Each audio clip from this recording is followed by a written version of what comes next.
अस्सलाम वालेकुम व्यूवर्स, मैं मुस्तफ़ा अलवी अरबी एग्रीकल्चर फार्म लाहौर से जी। जो आज आपको ब्रीड दिखाने जा रहे हैं जिसका बहुत ज़्यादा बोलबाला है जी, काली मुर्गी, काला सोना, ब्लैक गोल्ड और तरह तरह की जो बातें हैं उसके बारे में आपको A to Z इंफॉर्मेशन देंगे हम। तो ये है जी ब्लैक एस्ट्रालो, ठीक है, जो कि एक ऑस्ट्रेलियन ब्रीड है। और लोग इसके बारे में पूछते हैं जी इसकी प्योर की निशानी क्या है जी, ये कितने अंडे देती है जी, लोग इसकी फार्मिंग क्यों कर रहे हैं जी। जो भी इंफॉर्मेशन वो आपको एक छोटे से ये जो है वीडियो में आपको सारी इंफॉर्मेशन बता देते हैं जी। ये पाकिस्तान के मुख्तलिफ इलाकों में इसकी मुख्तलिफ लेइंग है, जैसा कि हमारा फार्म लाहौर में है। तो ये 250 से 280 ही इसकी कैपेसिटी है एगलिंग।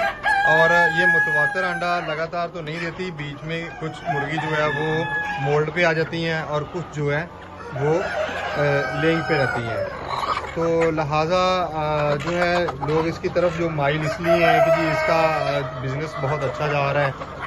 तो इसका बिज़नेस इसलिए अच्छा जा रहा है कि इसका जो अंडा है उसके अंडे देने की कैपेसिटी ज़्यादा है। रोस्टर का वेट जो है वो 3 से प्लस है, 3 kg से प्लस है। मुर्गी जो है 2 से 2.5 kg है, ठीक है।